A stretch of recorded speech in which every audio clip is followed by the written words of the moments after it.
comment traiter la mobilité et l'itinérance sur son site web.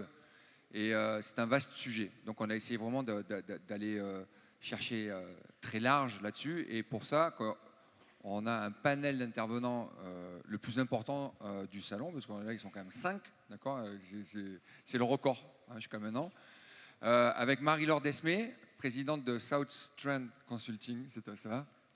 Excusez-moi pour l'accent, c'est pas mon nom. Jean-Yves Delfos de Circuit, voilà, qui est ici, d'accord. Grégory Guzot, qui est un ancien directeur d'une petite station de montagne, c'est ça, Val Thorens, et qui depuis travaille à Antidote. Frédéric Pacotte, Monkey Factory, c'est ça, et David Rialan, Visit Move, Marseillais. Marseillais Aixois. Voilà, Marseillais Aixois. Et moi-même, idée réseau. Voilà. Donc, on va passer tout ça en revue. On va voir quoi au niveau du sommaire. C'est quoi la mobilité et surtout quelles sont les attentes des clients en termes de mobilité. On va voir plusieurs niveaux, comment traiter l'accès à la destination. On va voir les masses. C'est pour ça qu'on est nombreux, parce qu'il y a une petite révolution, quand même, enfin une grosse révolution sur les itinéraires, et c'était important de le présenter. On va voir après comment on travaille les itinéraires pour visiter sur la destination, comment concevoir ces itinéraires, et on va faire aussi des petits focus. C'est pour ça que ça va être assez long, ça va être assez intense, ça va être rapide, il y a beaucoup de slides, d'accord. Mais on a fait le choix aussi d'avoir beaucoup de slides, quitte à aller vite à certains moments, sachant que vous pourrez avoir les présentations et vous pourrez le regarder plus en détail, et vous avez en fait des références là-dessus, et vous pourrez aller explorer un petit peu les sites internet qu'on met en avant. D'accord ? Ce que je vous propose, c'est qu'on démarre. Alors en fait, c'est quoi la mobilité ?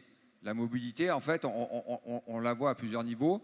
D'abord, il y a le avant et après le séjour, où finalement, on va sur la destination. Et après, on a, pendant le séjour, on est justement dans la destination. Donc là, on a plusieurs façons de faire. On peut faire des boucles, on peut aller se balader et revenir sur le même chemin. Et puis aussi, on va se rendre compte qu'on a des fois de l'itinérance comme ça, d'un point A à un point B, à un point X, ça dépend après de la destination de ça. Mais globalement, ça se situe ici. Alors après, quand on parle de mobilité, il y a un impact fort aujourd'hui vraiment sur l'expérience client. L'expérience client, elle peut être positive, on pense toujours au côté, oui, transport, tout ça peut être négatif, non, mais des fois c'est positif. Moi j'ai trouvé, je me balade en canoë dans les gorges, tout ça, c'est une expérience super. En me déplaçant, je suis dans un train, j'ai un grand confort, je discute avec la personne qui est à côté de moi, l'expérience elle est positive, et c'est intéressant de raisonner aussi itinéraire et mobilité en logique expérience. Mais il n'y a pas que ça, c'est que au niveau de l'expérience client, quand on arrive dans certaines destinations, on va faire la queue, d'accord, ça peut être aussi dégradant.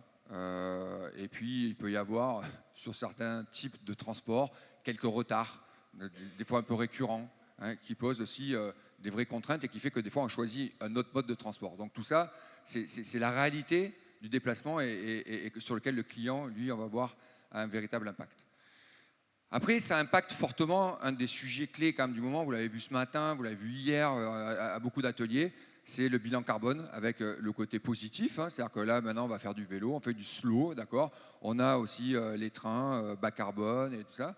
Et puis on a aussi négativement, alors je sais que c'est quand même c'est incontournable, l'avion et puis la voiture qui encore aujourd'hui pollue, d'accord. Donc c'est par rapport à tous ces enjeux-là qu'on va essayer de faire le tour de la question. Et pour faire ce tour de la question, c'est moi ça. Oui, c'est encore moi, pardon.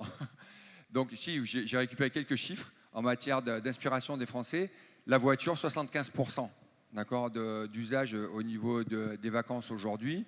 Et si on se projette, c'est une étude faite par le CRT Bretagne avec ADN, si on se projette sur les vacances idéales dans les prochaines années, on voit en fait que ça diminue un petit peu. Et quand on était quand même sur vélo-pied à 1%, on passe à 4% à côté.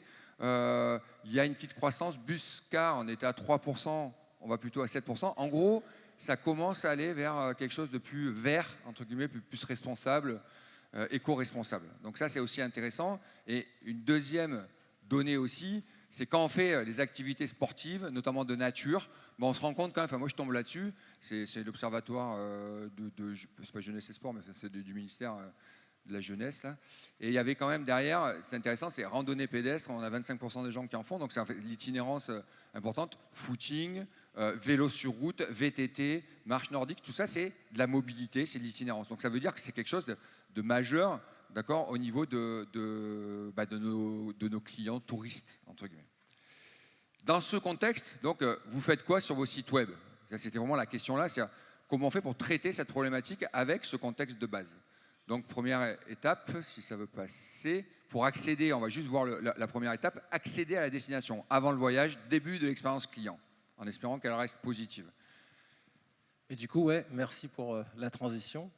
On a essayé de vous mettre 2-3 définitions pour se rappeler bien les basiques et qu'on ait bien tous le même langage. On a travaillé avec l'Université de Compiègne sur les attentes prioritaires en fait, des touristes en termes de mobilité. Vous n'allez rien apprendre de nouveau, c'est juste que ça va mieux qu'on ait tous le même langage. Qu'est-ce qu'attendent aujourd'hui nos clients quand ils veulent voyager? Voyager rapidement, voyager économiquement, forcément, avec toutes les offres et toute la diversification des offres, tout le yield qui est fait sur le prix, etc., on essaye de voyager le moins cher possible.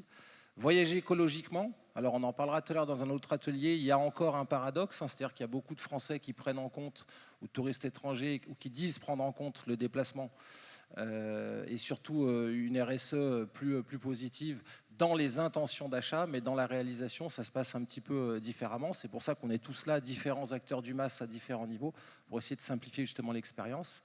Et voyager en choisissant ses modes de transport préférés. En gros, vous n'avez rien appris de nouveau.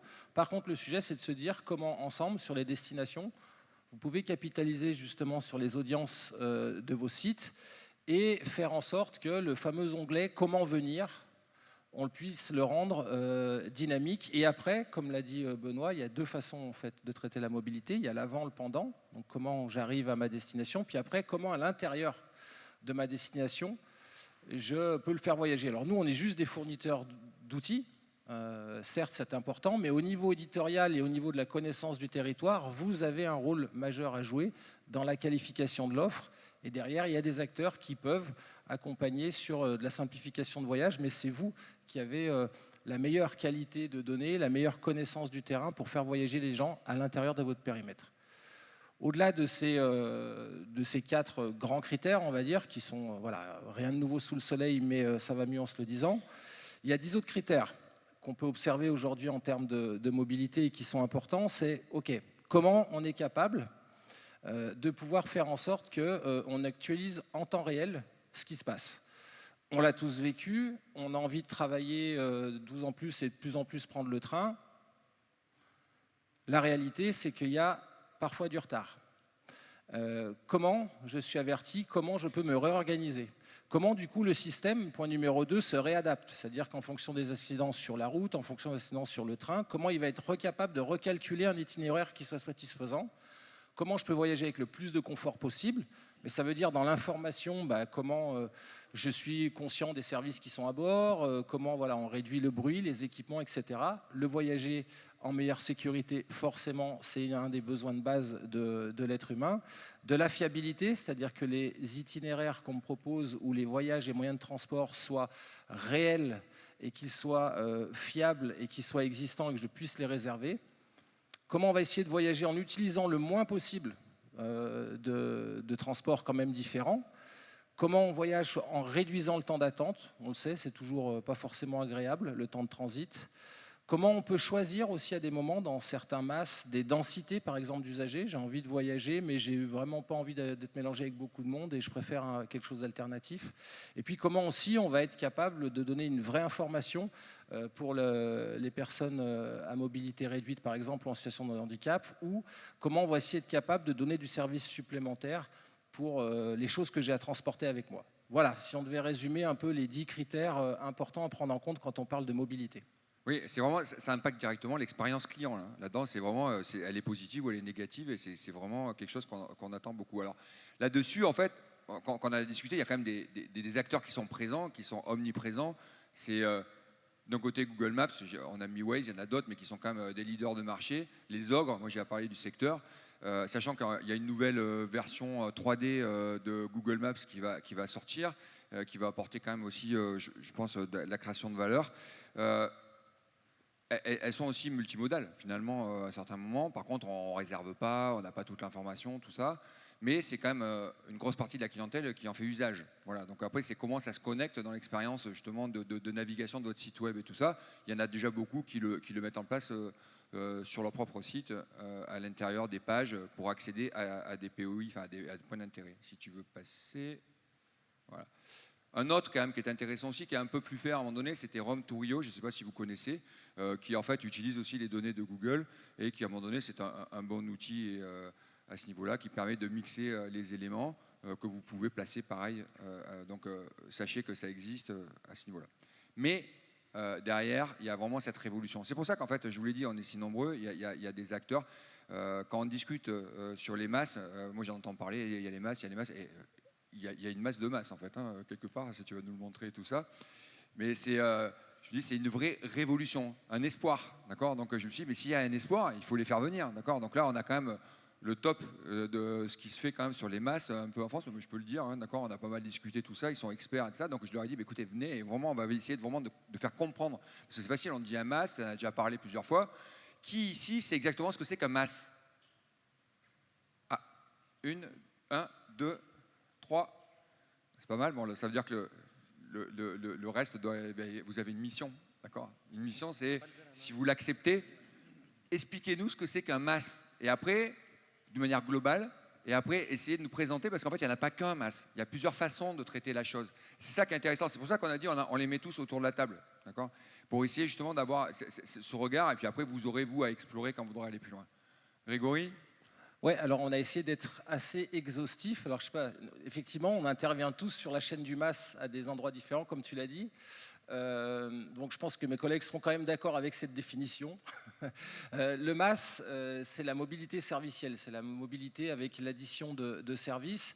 Si on doit faire simple, il y a effectivement beaucoup de MAS aujourd'hui, c'est de se dire, ok, avec les masses, on a toute une somme d'informations. Comment on va arriver à faire mieux voyager les gens? Comment on va, là où il y a des sources d'espoir, c'est de dire comment demain on va être capable d'optimiser l'existant. C'est-à-dire, il y a un vrai enjeu par rapport, on le voit aujourd'hui dans le tourisme, où on l'avait connu à l'époque quand il y avait l'attractivité d'un côté, et puis l'attractivité c'était les touristes d'un côté, puis il y avait les collectivités de l'autre. On a un peu le même problème aujourd'hui dans le MAS, ça pourrait être des questions dont on parlera après, mais il y a un conflit, entre guillemets, enfin un conflit entre ce qui est des besoins, ce qui sont des besoins touristiques et ce qui sont des besoins d'usagers en fait au quotidien. Mais le MAS, là où il peut nous aider, c'est de se dire, ok, quand je veux améliorer l'accessibilité de ma destination, donc quelque part aussi la simplifier et un petit peu aussi sa désirabilité, comment je vais être capable, avec, sur une seule plateforme, de réunir le plus de moyens de transport possible pour simplifier en fait l'expérience du client et faire en sorte qu'il fasse des choix éclairés, et comment le MAS va nous aider finalement à sortir aussi de l'automobilité, la mobilité seule avec sa voiture, qui reste pour l'instant le plus gros moyen de transport. Comment je vais choisir peut-être des moyens de transport plus vertueux? Comment je vais choisir des moyens de transport qui m'amènent réellement à ma destination? Et comment finalement, en sortant de cette automobilité, je suis capable de maximiser l'existant? Parce que c'est bien là un petit peu l'enjeu des masses, c'est qu'aujourd'hui on a des moyens de transport qui existent, et c'est là où des fois il y a des conflits entre l'usager au quotidien et le touriste, et de se dire pourquoi on laisse partir un bus de 50 places avec 2 personnes dedans parce que c'est un usager, alors qu'un client touristique aurait pu remplir ce bus justement, et avec le MAS on peut optimiser ce qui existe. J'ai été assez clair ou pas? J'ai essayé de faire une autre définition que vous garderez celle-là, mais pour être, voilà, pour pas lire la slide. Après, dans le MAS, on a différents niveaux dans le MAS. Le niveau basique, c'est ce qu'on connaît avec Mappy, avec Google Maps, c'est un MAS, il vous calcule des itinéraires. C'est l'ancêtre, on va dire, du GPS. Niveau supérieur, on peut avoir des masses qui vont nous permettre non seulement de pouvoir voir un itinéraire, mais de pouvoir réserver les moyens de transport. Le niveau au-dessus, on parlera peut-être tout à l'heure de WIM, qui était le premier MAS qui avait été sorti à l'époque. Donc le MAS, c'est un concept jeune, hein, c'est 2016, c'est sorti dans les pays scandinaves. Donc voilà, on est encore sur un secteur tout jeune et pourtant il y a de vrais enjeux là-dessus.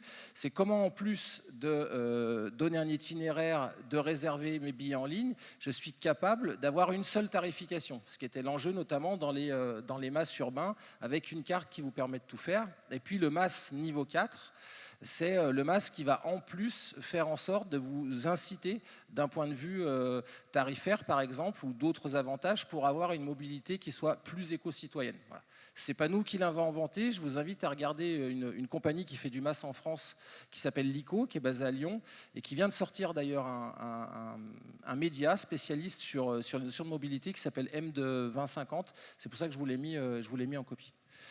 Et quand on regarde le panorama du MAS, et c'est là qu'on voit qu'il y en a beaucoup, c'est que des MAS, vous allez avoir des MAS qui vont être concentrés à l'intérieur d'une ville, vous allez avoir des MAS qui sont plutôt courte distance et qui vont travailler ce qu'on pourrait appeler de la micro-mobilité, jusqu'à comment, en plus de l'offre de transport, je suis capable de rajouter des vélos électriques ou des choses comme ça. Vous avez des MAS qui sont à des échelles de territoire plus grands, vous avez des MAS qui sont plus en longue distance, vous avez des MAS qui font que du train plus bus, vous avez des MAS qui font avion, train plus bus, etc., etc. Et vous avez des MAS qui s'adressent soit qui sont des applications directement en B2B, vous avez des MAS qui sont en B2C, pardon, je voulais dire en application. Vous avez des MAS qui sont du B2B2C, c'est-à-dire qui vont aider en marque blanche des professionnels à mettre en place des solutions sur leur site pour aider leurs clients. Puis vous avez des MAS B2B qui revendent aussi de la donnée, qui agrègent de la donnée pour qu'entre professionnels, on puisse aussi, c'est tous les sujets dont on parle, pouvoir éclairer le consommateur de la meilleure façon. Ça va de la densité, mais ça va de sa meilleure empreinte CO2, ça va de sa fréquentation, etc. Donc il y a énormément d'utilisations qu'on peut faire derrière cette notion de mobilité.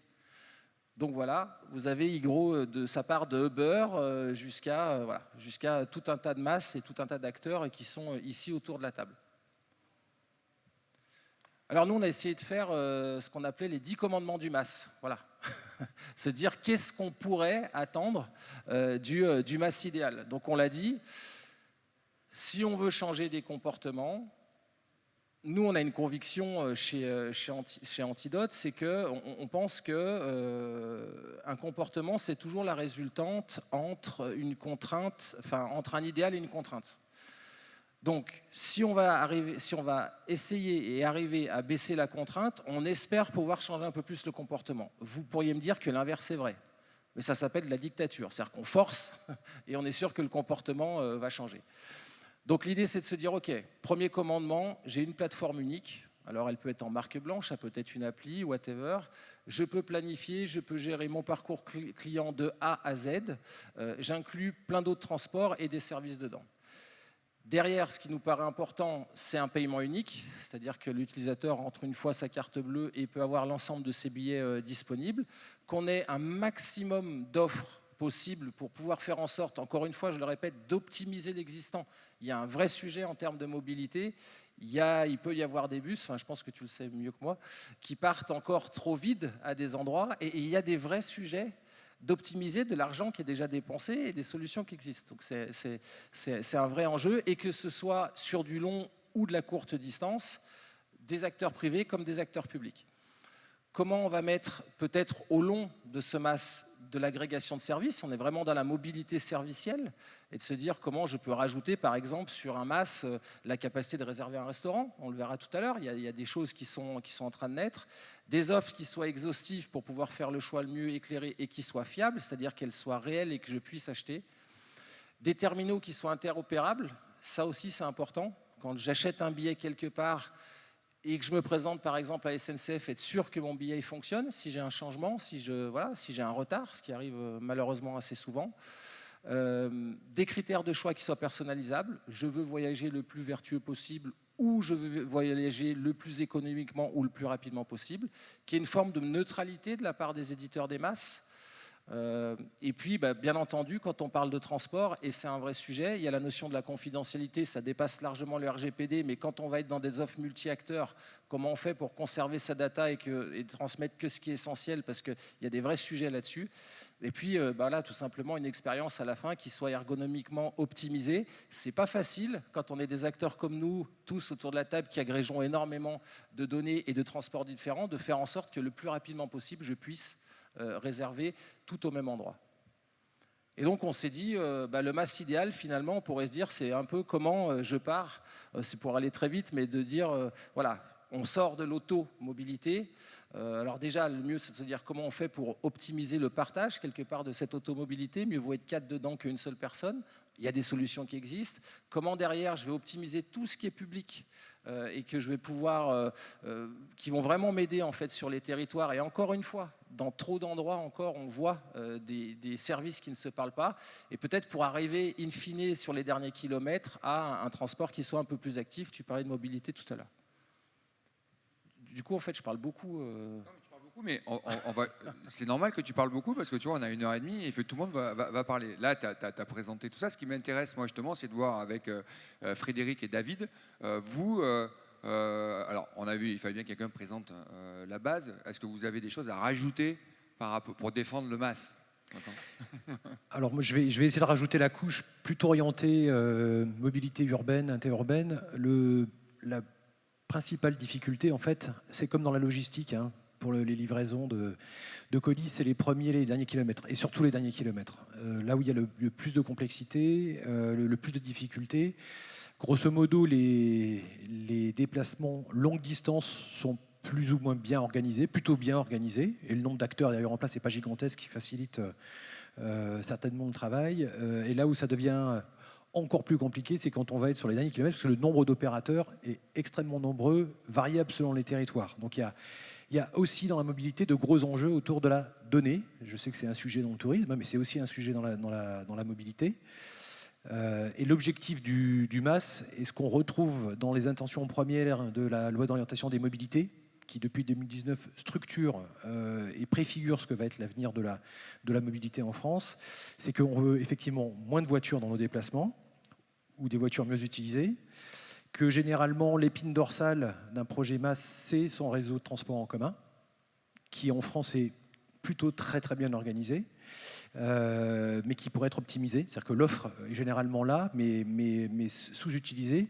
Et puis on a vu pendant toute la période Covid qu'ont été déployés tout un tas de solutions et de services de mobilité, de la location de vélos, du covoiturage, de l'autopartage, de la trottinette, etc., etc., que ces services de mobilité ont été déployés extrêmement rapidement et parfois de manière un petit peu désordonnée, et que l'objectif du MaaS, c'est de rationaliser tout ça, de le rendre lisible, donc ça passe par une bonne information, et ensuite de le rendre facilement consommable. Comme tu l'as dit, un seul compte, un seul moyen de paiement, un panier unique à partir duquel on va pouvoir acheter ces services de mobilité, que ce soit un titre de transport en commun ou le déblocage d'un vélo en libre-service depuis sa station. Et je pense que l'objectif qu'on poursuit tous quand on a une plateforme ou qu'on délivre du service autour du MaaS, c'est de servir une expérience utilisateur qui soit simple, évidente, et qu'on ait masqué toute la difficulté. Moi, j'ai une image qui me parle assez bien, c'est ce signe qu'on voit majestueusement glisser sur l'eau, et on a l'impression qu'il avance sans effort. Et en fait, en dessous, il pédale comme un malade, mais on a l'impression qu'il fait ça avec grâce et simplicité. C'est ce qu'on essaie probablement de faire dans le MaaS. C'est comme le Parisien à Paris, on a l'impression qu'il pédale, on ne s'en rend pas compte, c'est ça? C'est le vélo électrique. Et puis il y avait un autre élément pour compléter l'idée, c'est qu'on parle de mobilité quand on se met à la place d'un visiteur, d'un touriste. La mobilité, c'est presque 45% de son temps actif, il passe à se déplacer. C'est dingue à quel point aujourd'hui l'univers du tourisme et de la mobilité sont silotés. Moi, je trouve ça hallucinant à quel point à chaque fois on a des experts. On est des experts par exemple dans le domaine de la mobilité, vous êtes des experts dans le tourisme, et à quel point aujourd'hui les systèmes se parlent peu, alors que notre voyageur, c'est son quotidien.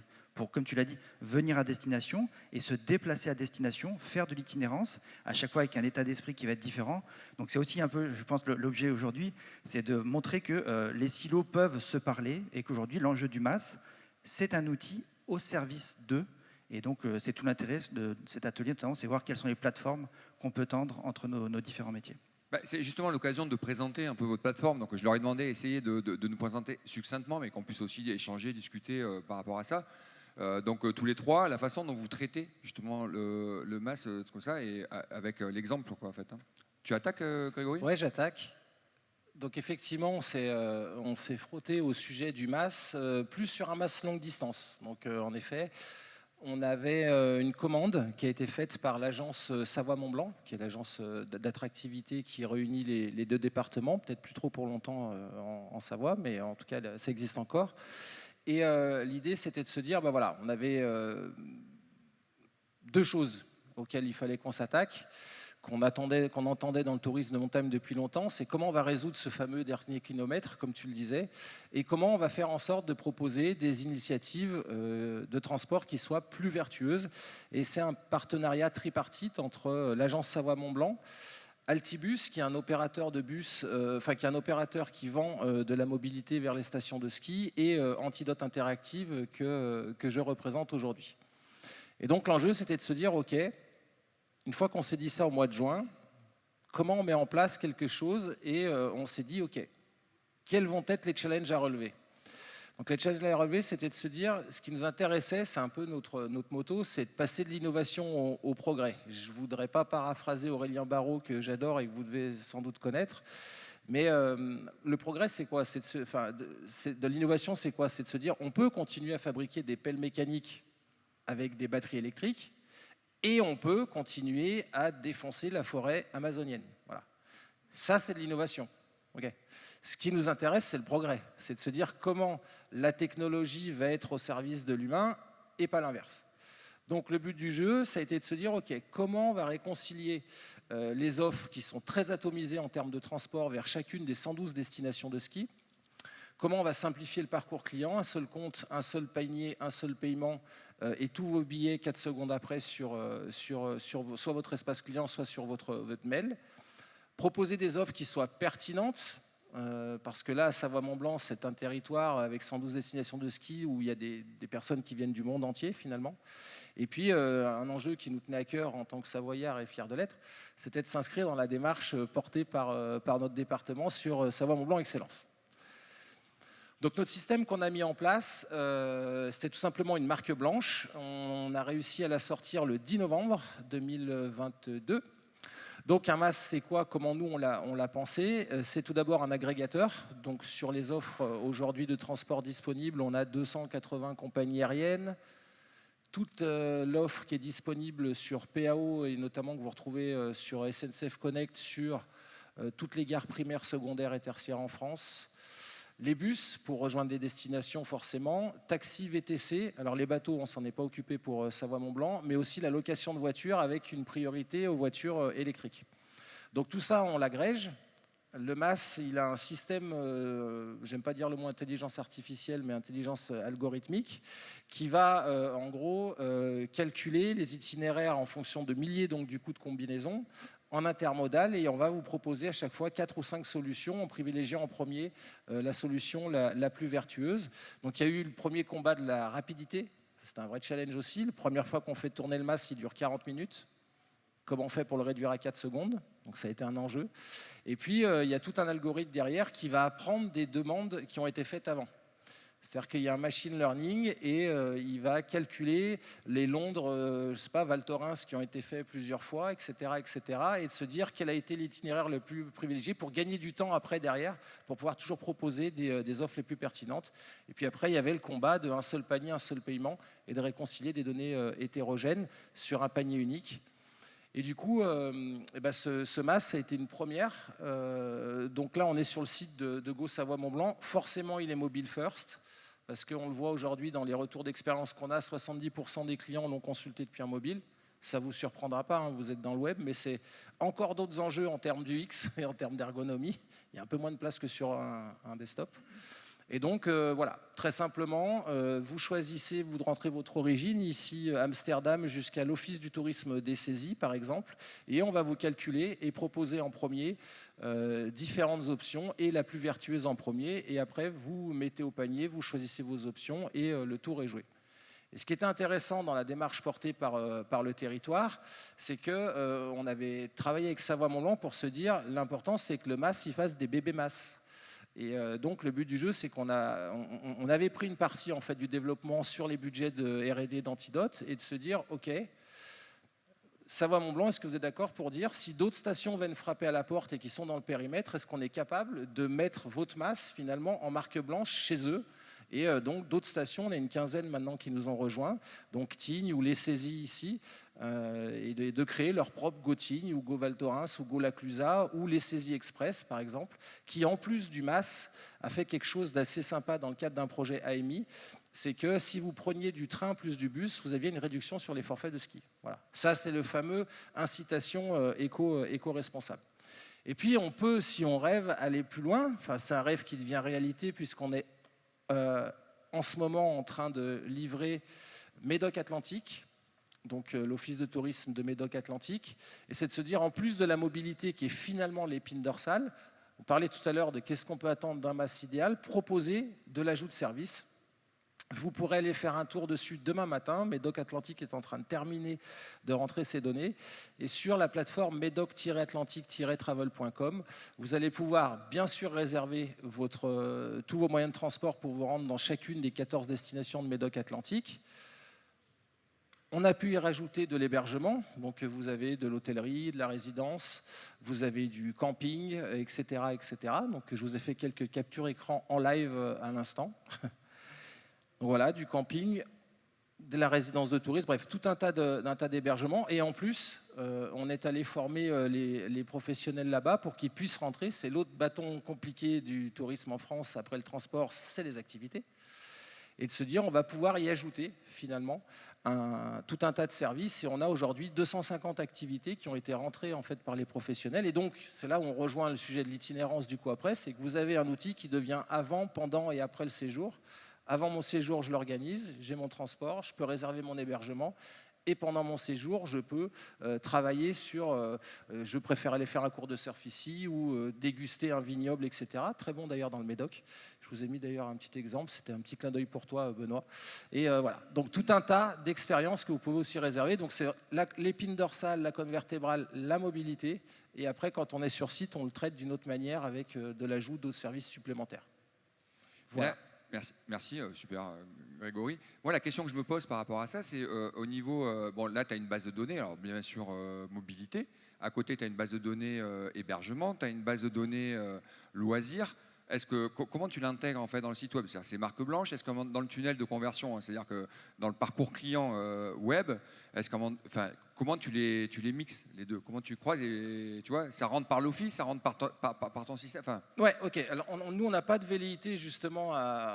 On pourrait avoir un site qui s'appelle voyagerautrement.fr. Notre conviction, nous venant aussi des territoires, c'est qu'on avait une approche qui était bottom-up. C'est l'idée de rendre plus fort en fait les destinations et les prestataires pour mettre en place un système. Et donc, c'était notre conviction. Après, il y a d'autres choix qui sont faits et on les critique absolument pas.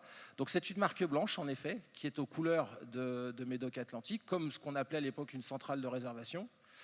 Sauf que là, il n'y a plus personne derrière pour faire tourner, c'est tout automatisé. Et en fait, vous avez une sortie du shop, en fait, tout simplement, sur le site de Médoc Atlantique, qui va regrouper votre transport, votre hébergement, votre activité en marque blanche.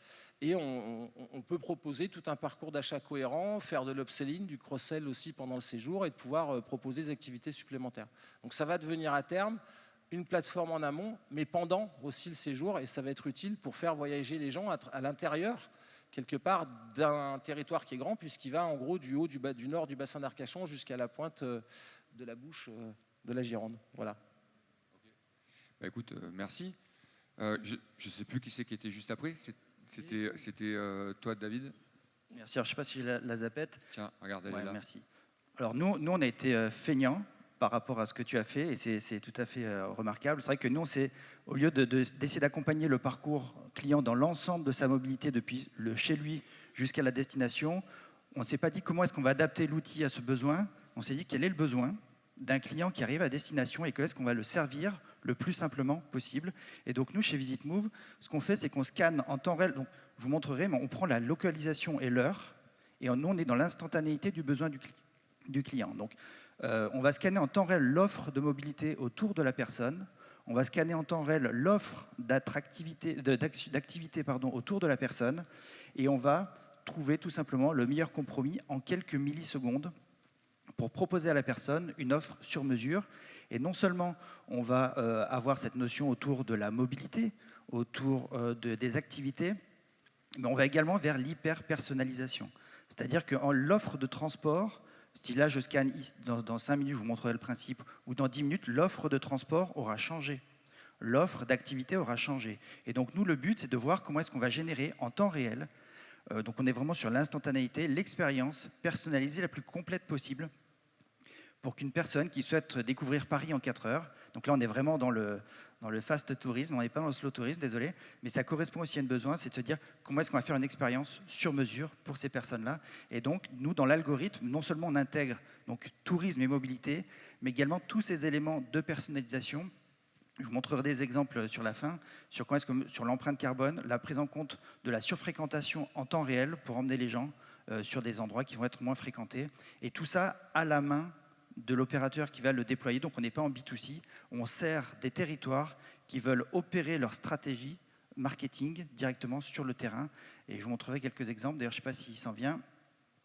Attends, excuse-moi, toc. Ben voilà. Un cas particulier, vous aurez remarqué peut-être cette affiche que vous connaissez peut-être d'une série Netflix qui s'appelle Emily in Paris.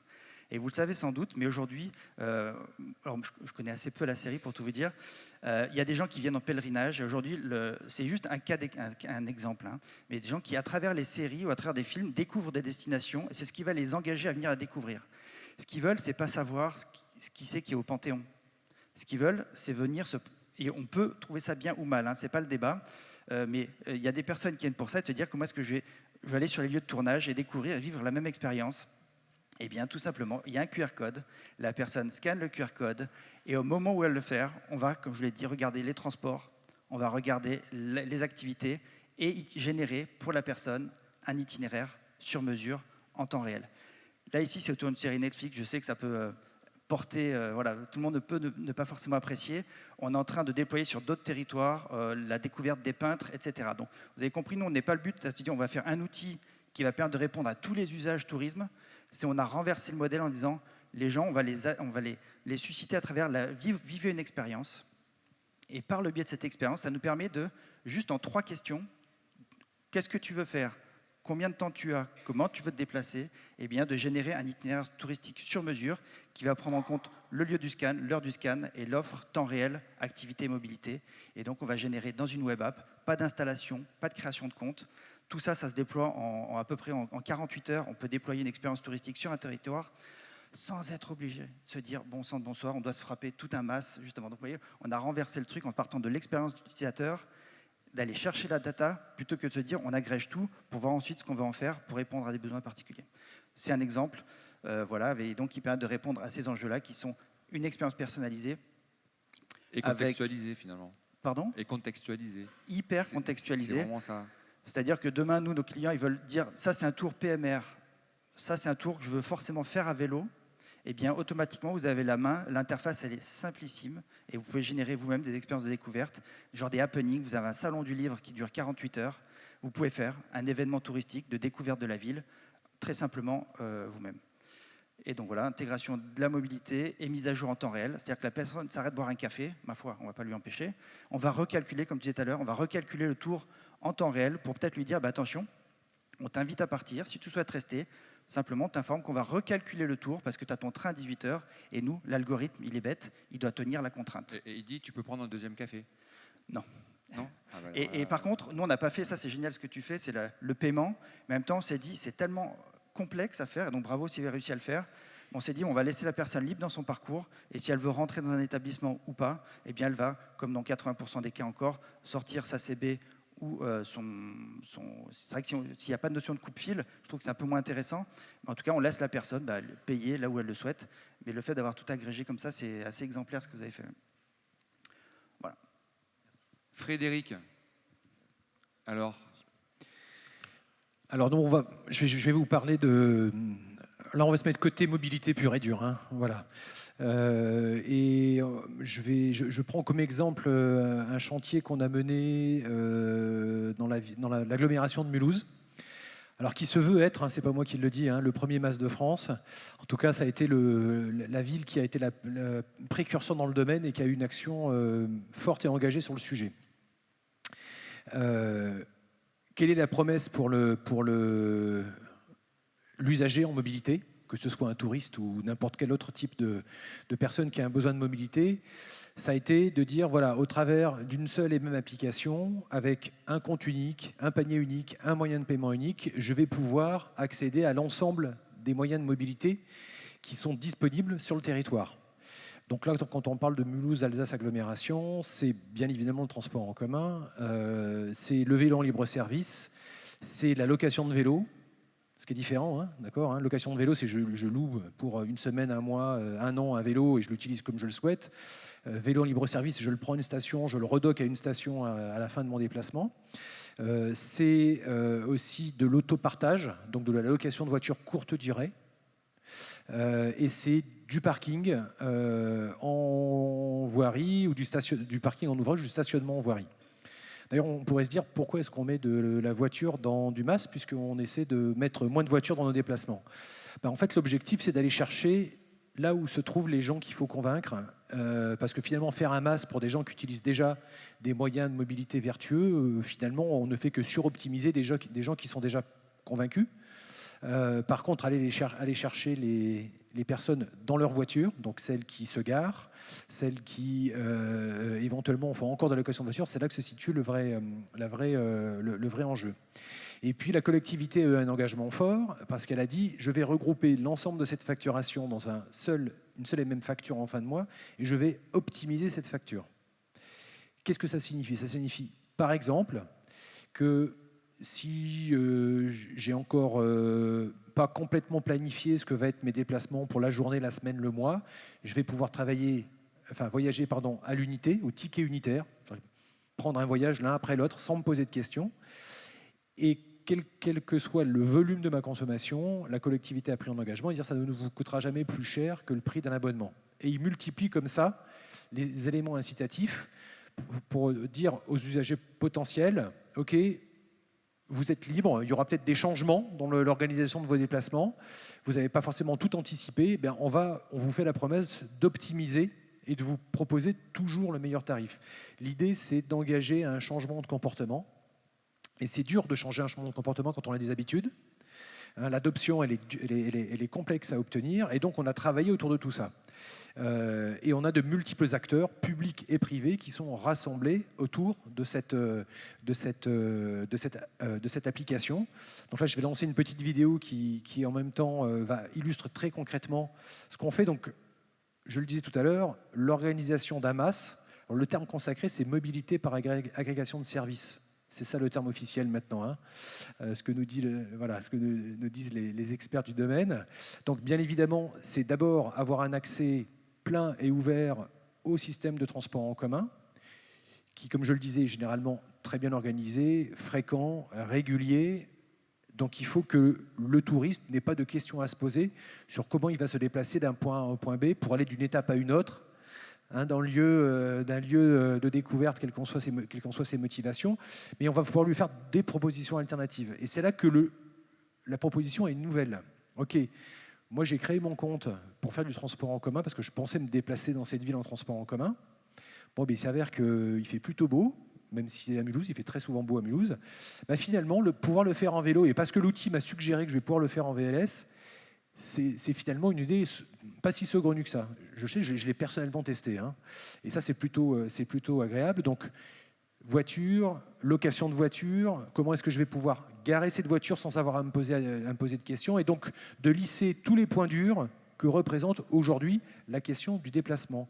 De plus en plus, les gens qui viennent visiter une destination sont des gens qui se posent des questions de mobilité sans leur voiture, soit parce qu'ils sont arrivés en train, soit parce qu'ils ont fait une démarche volontaire de dire je vais laisser ma voiture dans le parking de l'hôtel et je vais faire le reste de mes déplacements avec d'autres moyens, des moyens vertueux. Et donc on doit lisser l'ensemble de la pénibilité.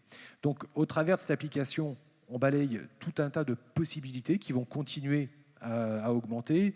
Là, on est sur le sujet des bornes électriques, des bornes de recharge électrique, et on va rajouter d'autres fonctionnalités de cet ordre-là. Donc aujourd'hui, l'enjeu masse d'un point de vue mobilité, touriste ou pas touriste, il est celui-là. Et bien évidemment, dans le secteur de la mobilité, hein, on est de l'autre côté du miroir, si je puis dire, on commence aussi à se poser la question du tourisme. Comment est-ce qu'on met du tourisme dans des solutions de mobilité ? Alors ça rejoint un peu ce que tu expliquais. Hein.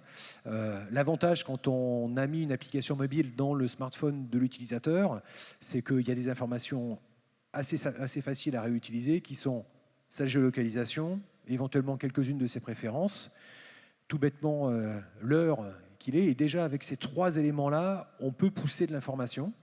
On peut aller chercher dans les systèmes d'information touristique l'offre pertinente par rapport à l'heure et à l'endroit où je me trouve, que ce soit un événement, un lieu de visite, un restaurant, d'accord ? Et donc d'intégrer de l'offre contextualisée en fonction de ces éléments.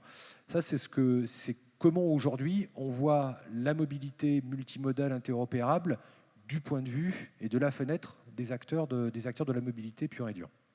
Alors, est-ce que ça veut dire que finalement, je prends mon site web et je l'exporte dans l'application de la mobilité ? C'est tout à fait l'objectif. Oui, c'est tout à fait Donc, l'objectif. Alors, qu'est-ce qu'on dit aux destinations touristiques aujourd'hui, justement, dans cette logique-là ? Je vous pose la question aux 3, en fait, hein, parce que c'est un peu... bon, ok, on voit les masses, ce que c'est, enfin, une partie, peut-être qu'il y a encore d'autres solutions, mais concrètement, moi, lundi, là, je m'y prends comment ? On a vu qu'il y avait plusieurs solutions. Il y a quand même un écosystème qui existe aujourd'hui, d'accord ? L'écosystème, il est quand même mon site web de base. C'est la promesse qu'on a fait sur l'atelier. C'est quoi la strate ? Alors, si vous, en tant qu'organisateur de l'offre touristique sur votre territoire, vous vous posez cette question-là, je pense que la première des démarches, c'est d'aller voir le service mobilité qui souvent est la porte à côté ou pas très très loin. On voit des territoires qui ont créé des postes qui sont à la fois des postes dédiés au tourisme et à la mobilité. Donc bien souvent, on voit de plus en plus ces fonctions-là se regrouper, mais en tant qu'organisateur de la promotion de votre destination touristique, la première chose, c'est d'aller parler avec vos collègues de la mobilité et de voir comment est-ce que vous pouvez croiser vos compétences, vos solutions. On a un avantage dans le domaine du tourisme. Alors je dis on parce que tu l'as pas dit tout à l'heure. Je suis aussi le fondateur d'Iris Interactive, donc c'est un sujet que je connais bien. Mais il y a une énorme avance dans le domaine du tourisme, c'est la structuration de la donnée. La normalisation, il y a encore du boulot, mais enfin, il y a déjà beaucoup de choses qui ont été faites. La normalisation de cette donnée. Et vous ne pouvez pas savoir comment on en est loin et très très loin encore dans le secteur de la mobilité. Donc vous arrivez avec cet avantage-là, c'est que vous arrivez avec une donnée structurée des objets touristiques harmonisés. Et donc, il y a un effort beaucoup moins important à faire pour les mettre en marché et les présenter. Donc, nous, il n'y a pas un projet de mobilité sur lequel on est sollicité où quand on leur parle de tourisme, il y a des petites étoiles dans leurs yeux. Hein. Je pense qu'on a tous pu le constater. Donc, il y aura probablement de l'écoute. Et puis après, il y a encore des solutions à mettre en œuvre. Je pense qu'on est tous en train d'expérimenter des choses, de mettre en place des solutions. On a chacun notre approche. Moi, j'ai écouté avec beaucoup d'attention ce que vous avez dit sur le sujet. Je pense que l'outil idéal, d'ailleurs ce sera les outils idéaux, il reste encore à inventer. Il y a encore beaucoup de prospectives. Moi personnellement, je ne veux pas vous vendre de rêve là-dessus. Hein. Je ne peux pas vous dire qu'aujourd'hui, nous, on a un outil qui est déjà préemballé. On fait des premières choses, on expérimente des choses. Voilà ce que je montre là sur l'application de Mulhouse Alsace Agglomération. Pour le moment, c'est en cours de développement, c'est pas en production. Donc, pour moi, c'est les chantiers d'avenir. Hein. C'est pas de la... Même, tout à l'heure, peut-être, on montrera quelque chose de beaucoup plus opérationnel. Rapidement, Grégory et David. David et Grégory. Juste compléter, c'est si demain, vous voulez mettre ça en place, partez du besoin utilisateur. La technologie et les outils viennent après. Il faut d'abord bien comprendre quelles sont les habitudes, qui sont vos utilisateurs. Est-ce que vous êtes, comme du côté de Nice, un endroit un peu enclavé ? Est-ce qu'il y a une offre de transport en commun ? Et donc voilà, c'est la première chose qui va en tête, c'est que vont faire les gens. Et je pense que c'est une expérience utilisateur différente pour venir à destination et ensuite pour consommer, la destination. Et je pense que c'est vraiment une logique très différente. Et après, des outils aussi. On a parlé sur son site web. Aujourd'hui, comme vous l'avez dit aussi, le site web mobile, eh bien, à destination, je n'ai pas la même intention quand je vais sur le site web, quand je prépare mon voyage depuis chez moi que lorsque je vais sur le site web, quand je suis sur place. Et donc, n'hésitez pas à bien penser aussi cette expérience-là. Et aujourd'hui, on sait hybrider très simplement l'expérience sur mobile avec un usage potentiellement différent. Puis après, pour les outils, vous avez des professionnels ici qui sauront vous accompagner si vous avez des questions.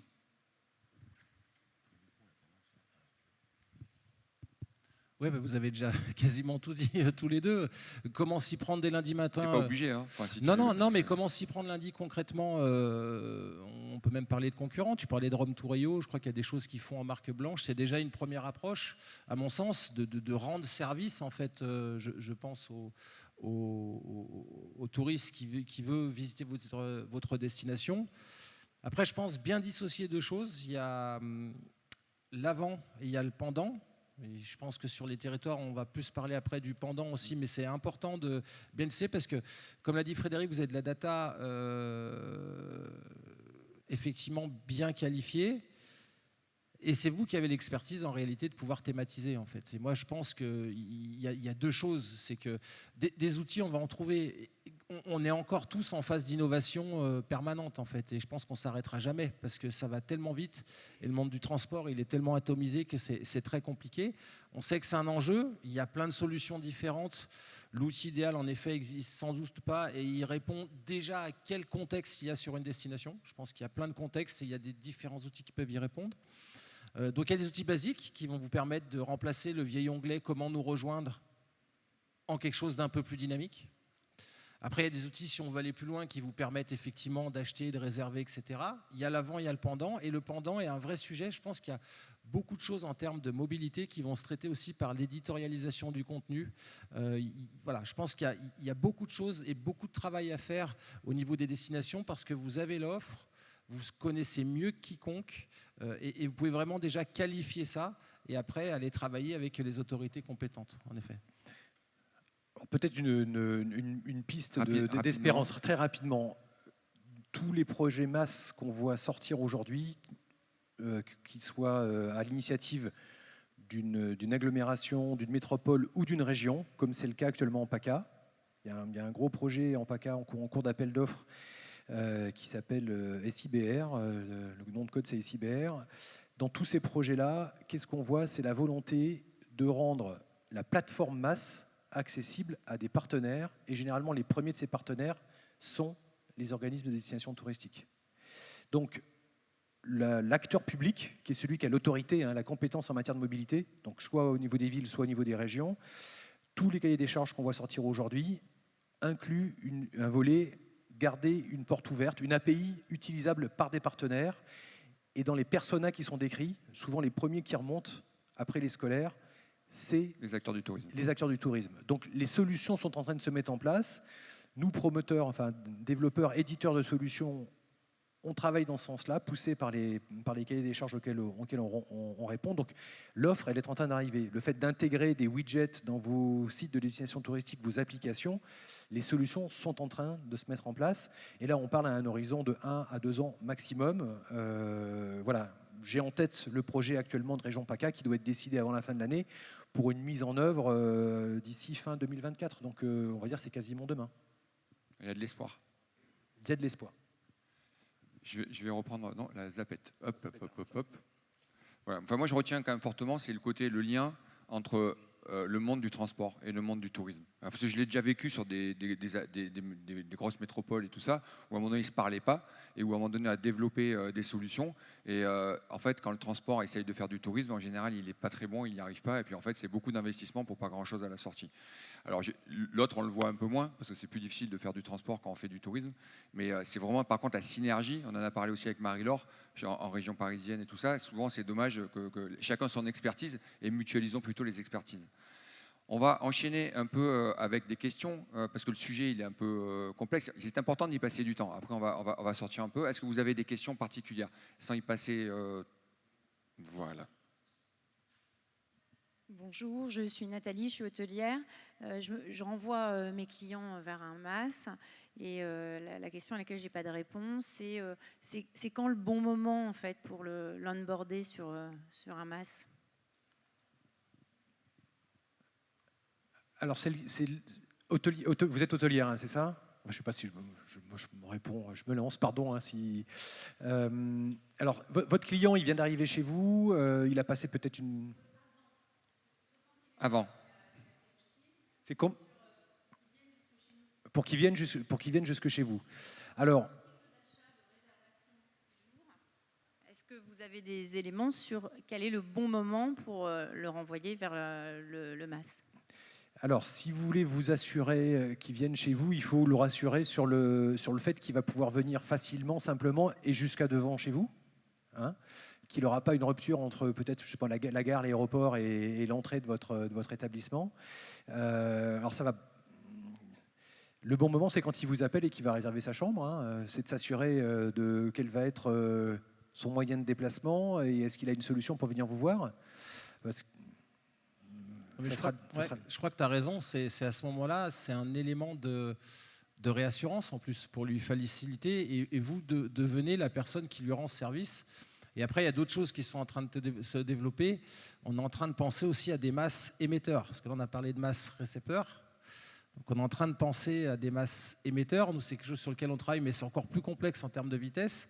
C'est de se dire, quand vous avez votre client chez vous, et je ne sais pas, il lui arrive quelque chose, il doit raccourcir son séjour, il doit repartir ailleurs.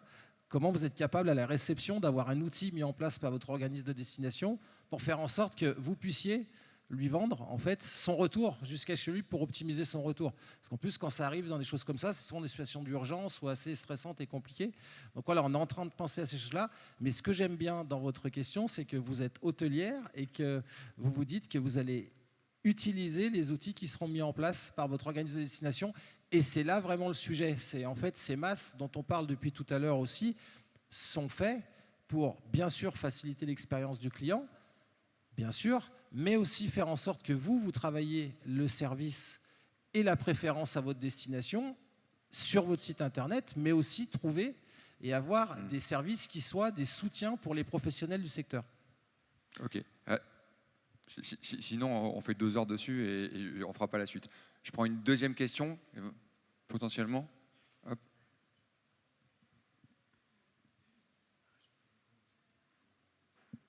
Bonjour Natalia, je travaille pour la région Auvergne-Rhône-Alpes Tourisme, chargée de la place de marché. Et moi, notamment, j'ai une question pour Grégory, parce qu'Antidote, on connaît, on s'est déjà penché dessus. Et l'exemple de Médoc, c'est un exemple très intéressant. Et moi, j'ai la question pratique. Quand tu parles de... On peut se tutoyer hein. Quand tu parles donc de la possibilité de réserver les trajets, plus hébergement, plus activité, est-ce qu'il s'agit de la panier unique pour le client, paiement unique pour le client? Et comment vous avez arrivé à faire le panier unique, si c'est le cas, niveau technique? Voilà. On ne va pas donner tous nos secrets. Ne réponds pas à cette question. Les codes, si tu as des codes, en plus, on y va. Alors, il peut vous le dire, mais après, il faudra qu'il vous tue. Donc, Non, Grégory, rapide. Ah ouais, alors attends, mais justement, je réfléchis pour faire rapide. Parce que, alors, pour faire simple, ce qui m'a plu, moi, à l'époque, quand j'étais directeur de station et que j'ai rencontré Antidote sur les premières versions, qui étaient vraiment de l'innovation et du R&D, je pense que tout le monde connaît ça, et les moments de haut et de bas qu'on peut connaître à des moments, c'est normal, ça fait partie du jeu. C'est que, en fait, le problème de l'activité de l'hébergement a été pris à l'inverse de ce que sont toutes les autres centrales de réservation, et il a été pris par l'angle du transport. Et en fait, j'ai découvert ce monde en fait assez récemment, mais quand on apprend à gérer toutes les exceptions qu'on doit gérer sur du transport, je vois là sur Mulhouse par exemple, quand j'imagine tes devs, tout ce qu'ils doivent faire, finalement l'hébergement c'est assez simple en réalité. Et ça paraît compliqué. Donc le problème a été pris à l'envers avec une autre vision. En fait, au lieu de prendre le problème comme ça, il a plutôt été pris comme ça, avec l'épine dorsale de la mobilité. On est effectivement connecté, en plus de la mobilité, à plein de channel managers, etc., etc. Et pour les prestataires d'activité, on fournit notre propre back-office en fait, pour que les prestataires en fait, saisissent tout simplement leurs offres et que ça devienne aussi leur outil. Donc voilà, c'est assez simple. Et les deux innovations qu'on a, qui sont mondialement reconnus voilà, chez Antidote, c'est la capacité à réconcilier des données très, très hétérogènes, donc d'arriver à sortir sur un panier déporté avec un seul paiement, surtout quand on agrège des trucs qui ne sont pas du tout dans les mêmes univers. Et après, c'est le fameux MAS qui calcule, qui optimise et qui vend. Voilà, merci en tout cas pour toutes ces explications. Alors, quand on parle sur la destination, je continue un petit peu, mais alors là, je vais aller assez vite, parce que c'est là que je vous disais qu'on mettait des références. Il y a toujours la page venir sur la destination. C'est pas parce qu'on a des nouvelles technologies, tout ça, qu'il y a quand même les bases, entre guillemets, et la mobilité itinérance, c'est d'avoir toujours sa page, comment on vient chez vous, quoi. D'accord. Donc là, on a mis celle de l'Occitanie, où on voit en fait qu'il y a une véritable recommandation poussée sur le transport bas carbone, pardon. On voit en fait les autres modes de transport. On voit la réservation, donc le widget de réservation qui est en premier lieu. Hein, c'est à gauche, c'est le début de la page. Après, c'est donc de retravailler et de revoir un peu l'ergonomie et l'offre de sa page, de comment venir chez nous. C'est une base entre guillemets à faire. Ce qu'on voit aussi de plus en plus, c'est l'incitation avec le côté éco-responsable. Je voyage avec mon vélo. On voit aussi la mesure directement de l'impact carbone, c'est-à-dire que j'intègre de l'information directement dans ce type de page. Hein, voilà. Donc là, vous irez faire un tour. Ça, c'est la Normandie qui fait ça, mais c'est pas les seuls. Les Bretons, ils sont bons aussi. Il y en a plein d'autres qui le font. Là, ce sont des grosses régions, bien sûr. Mais il n'y a pas que. Hein, j'ai mis Samuel de la vallée de la Dordogne, la façon dont il présente l'accès à sa destination. Voilà comment venir. Après, il a quand même aussi traité une logique de repère pour se déplacer en vallée de la Dordogne, depuis Rocamadour vers Collonges-la-Rouge. Donc il y a toute une démarche un peu structurée qui reprend en fait l'expérience client, de quoi il a besoin, et qui repose tout ça de manière un peu intelligente, qui va lui simplifier la vie. D'accord. Donc on est dans des phases un peu intermédiaires, mais qui va simplifier et qui permet aussi de comprendre ce que c'est que la destination. Et hop, si vous voulez encore aller plus loin, notamment dans la précision, il faut toujours s'inspirer de la Suisse. Hein, là-dessus, ils sont quand même excellents. Moi, je ne peux vous recommander que d'aller voir le site de la Suisse, parce que c'est vraiment excellent. Disons qu'il y a déjà moins de problématiques entre aligner les trains et les bus, par exemple, en Suisse. Et ça sent bon, c'est beau, c'est propre. Voilà. Alors là, il y a juste cette page qui est bien faite, mais il n'y a pas que. Vous allez voir, je vais la remettre à d'autres endroits. C'est un très bon exemple en termes de benchmark qui est très inspirant. Voilà, je vais vous montrer aussi le sans voiture. Moi, j'avais bien aimé ça aussi sur la Normandie, c'est-à-dire que comment et où aller en Normandie en train depuis Paris. Et en fait, j'ai une carte dessous, d'accord. C'est-à-dire que j'ai structuré, présenté la destination, ce que fait aussi entre guillemets Occitanie. Hein, ils sont dans cette logique avec le train. Mais c'est-à-dire que je dessine la destination au regard en fait du déplacement en train, quoi. Donc, je trouve que c'est intéressant dans le type d'approche et c'est inspirant pour vous aussi. Deuxième volet, tu voulais dire quelque chose, Grégory? Je t'ai vu.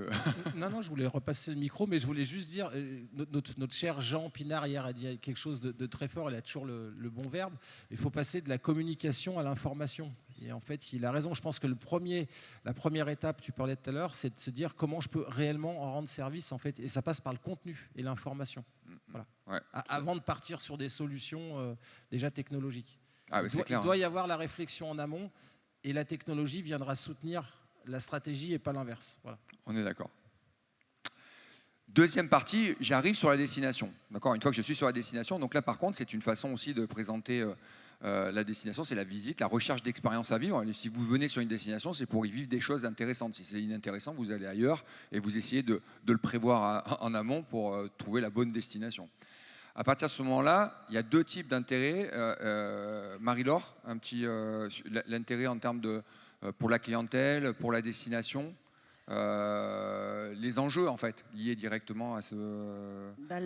L'intérêt pour les clientèles, c'est d'avoir aussi une vision territoriale, c'est-à-dire qu'on n'a pas des listes, on a une carte avec une façon de se déplacer.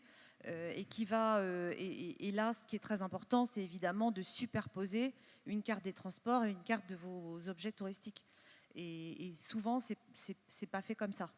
C'est-à-dire moi, j'ai vu trop de sites internet de destination où, quand on dit vous pouvez aussi vous déplacer en bus, on renvoie vers l'opérateur bus, et là, c'est mort, quoi. Parce que c'est pas en anglais, parce que c'est fait pour les usagers du quotidien et qu'il y a 40 000 lignes. Enfin bon, vous connaissez le sujet.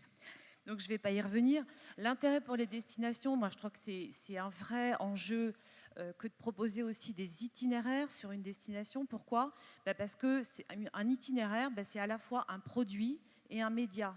C'est un produit parce que on va lier des objets entre eux et on crée un nouveau produit avec finalement avec du vieux, on recycle.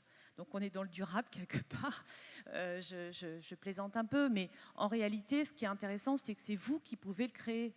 C'est-à-dire que c'est un nouveau produit qui est fait avec des produits qui existent déjà. Donc ça, c'est c'est un vrai avantage. C'est aussi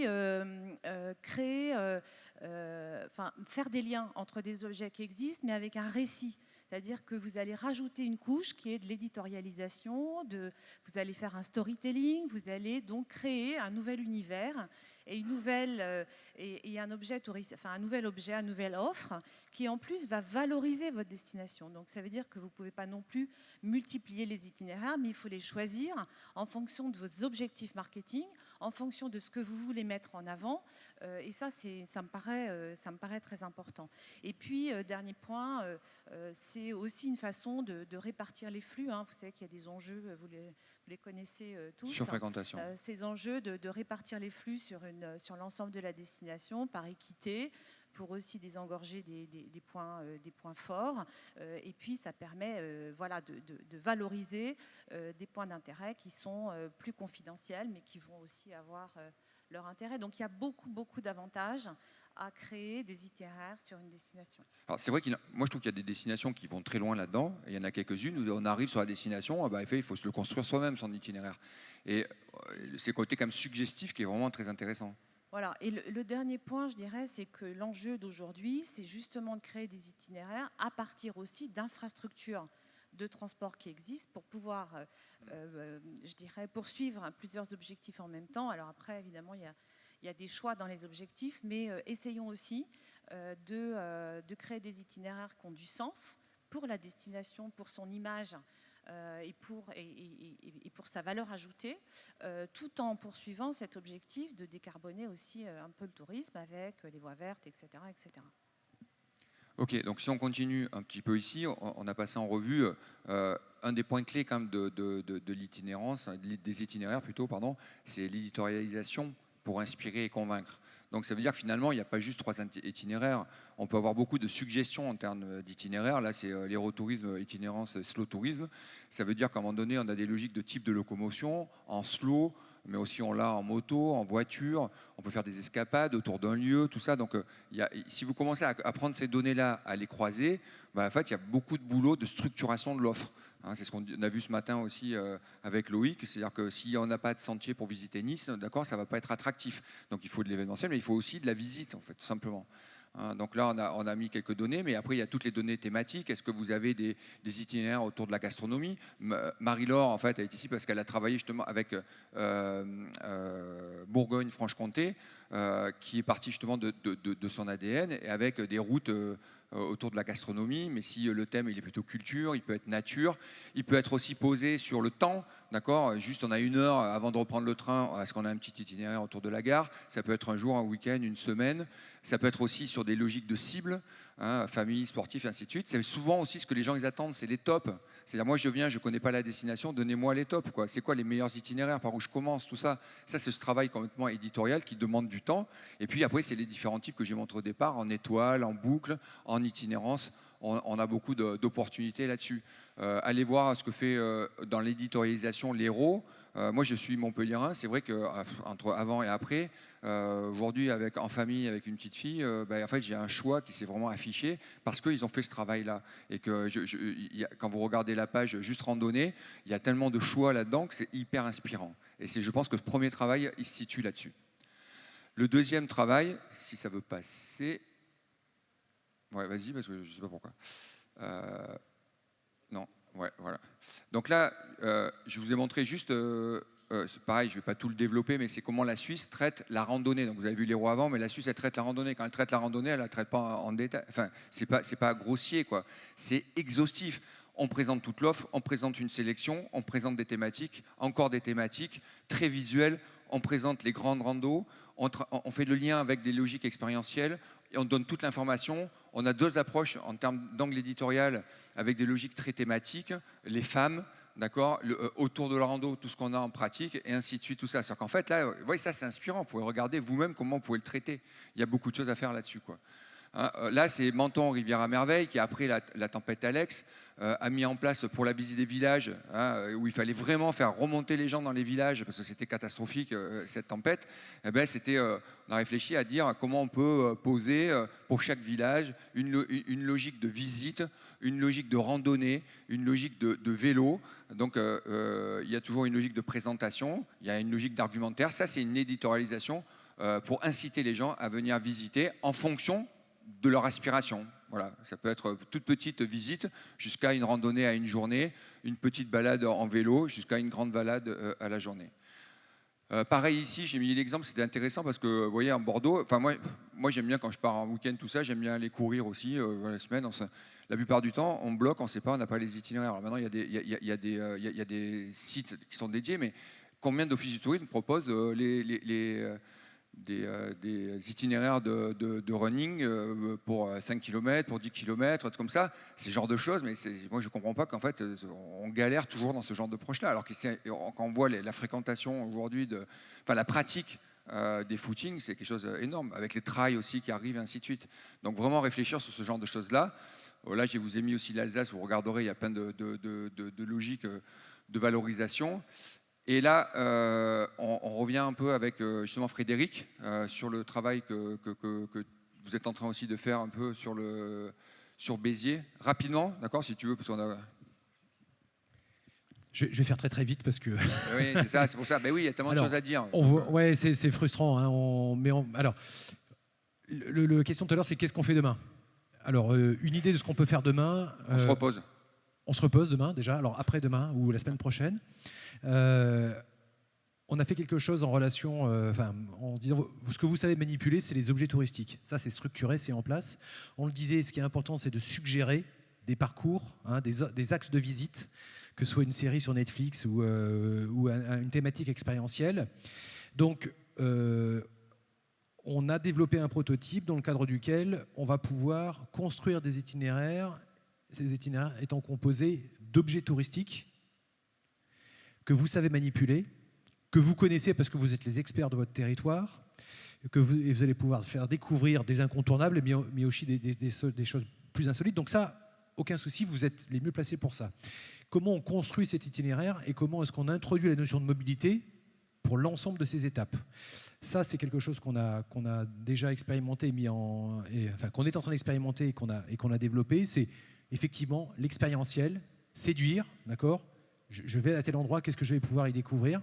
Donc, passer d'abord par une phase de séduction, expliquer comment, entre chacune des étapes du territoire, et ça se calcule automatiquement, quel va être le temps moyen de déplacement et les moyens de déplacement. Parce que là, dans ce cas-là, la mobilité, ce n'est pas une finalité, c'est un moyen, ce n'est pas une finalité. La finalité, c'est les étapes qu'on va pouvoir découvrir sur ce territoire.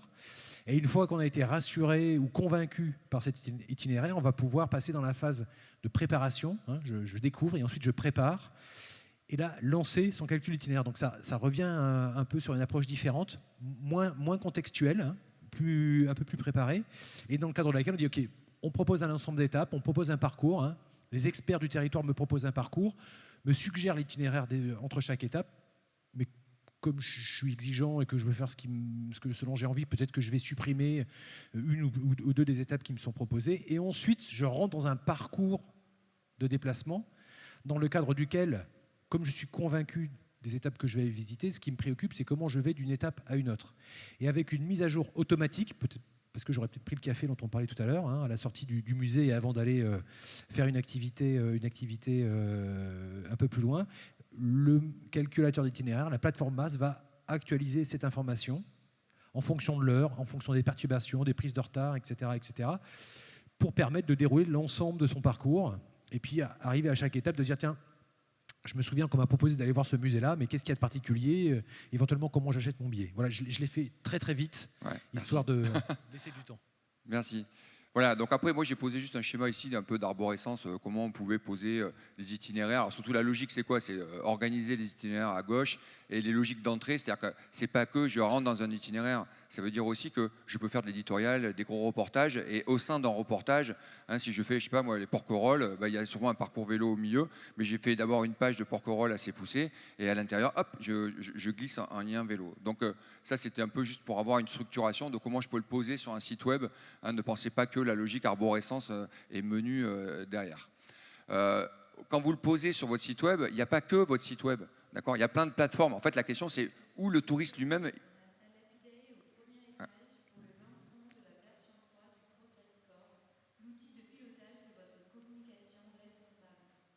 On ne va pas perturber quand même le message.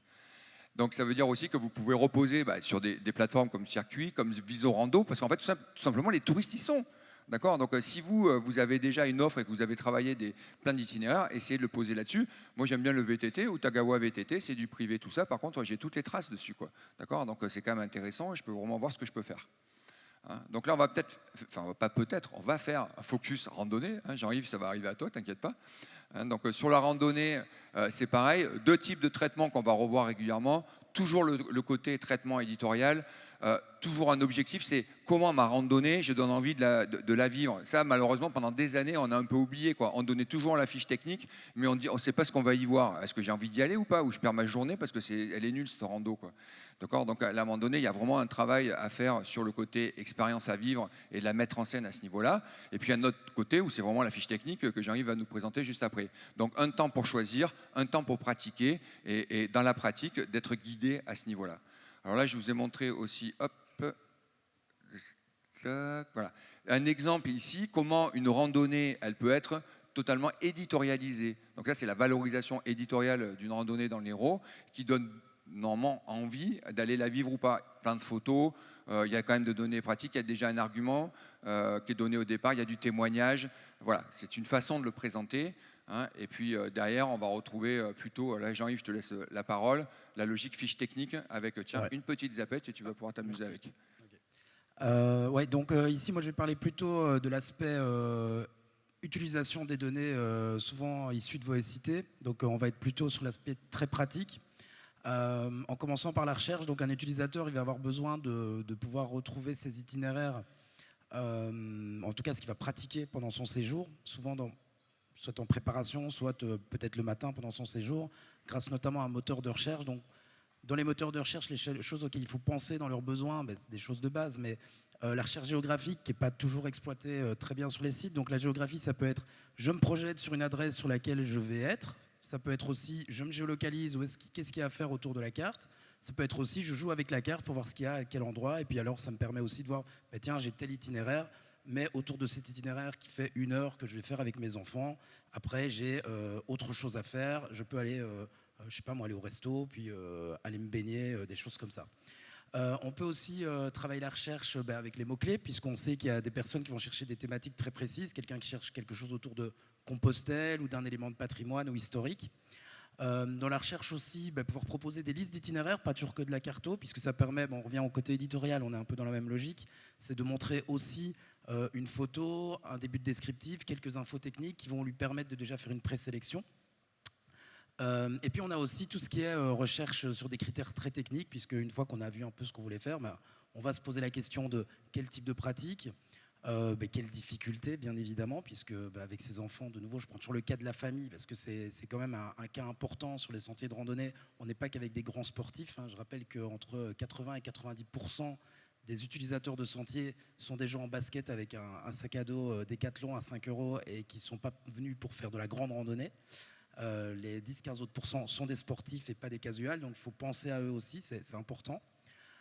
Et donc tous ces critères techniques vont vous permettre vraiment de créer des moteurs de recherche intéressants. Alors ça, c'est un moteur de recherche comme il y a dans le widget Circuit. Alors la fiche type issue du SIT, c'est ce que vous allez faire sur votre site web ou en tout cas ou dans des widgets. Ce qui va être important, on parlait du traitement de la donnée, je vais pas traîner puisqu'on a peu de temps, mais votre donnée sur le SIT, elle est tout aussi importante que le contenu éditorial que vous allez poster sur votre site web, mais parfois avec une autre optique aussi, qui est de penser à comment cette donnée va pouvoir être utilisée pendant l'expérience. Puisqu'on va les projeter sur une expérience, on va peut-être avoir tendance à mettre en avant des choses pour leur vendre l'expérience, Mais après, cette donnée citée, elle va être utilisée sur des sites tiers. On parlait de circuits, Visorando, etc. Et l'utilisateur, après, va la retrouver sur une application. Donc, c'est important que vous travaillez vos médias, vos descriptifs, tout ce qui est points d'intérêt liés. Les points d'intérêt liés, régulièrement, on voit des itinéraires où, sur de la rando pédestre, il y a un point d'intérêt thématique qui se trouve à 3 km du tracé. Si quelqu'un est venu pour faire une balade de 5 km, il ne va pas faire 3 km de plus, aller-retour 6, pour aller voir ce point. Donc c'est important d'avoir cette réflexion. Vos points d'intérêt, ne les surchargez pas trop non plus pour rester dans les thématiques et pas trop en mettre non plus. Enfin, vraiment, si on est sur de l'urbain, sur une balade de 4-5 km, on va peut-être retrouver plus de points que sur une balade en nature où les gens, ils ont déjà beaucoup de choses à voir. N'hésitez pas, dans votre SIG, si c'est possible, à scinder la donnée plutôt descriptive, dans votre SIT, pardon, la donnée descriptive marketing de la donnée plus technique. Donc, vous allez utiliser la même donnée pour votre site web. Donc, sur la partie plus descriptive commerciale, c'est important d'avoir un descriptif court et sexy, puisque vous allez l'utiliser sur votre site web. Par contre, n'intégrez pas le pas à pas, parce que la personne, quand elle va de nouveau voir la fiche sur un site tiers ou sur des widgets comme chez nous, il va se retrouver avec une fiche descriptive qui fait 4 pages, ça n'a aucun sens.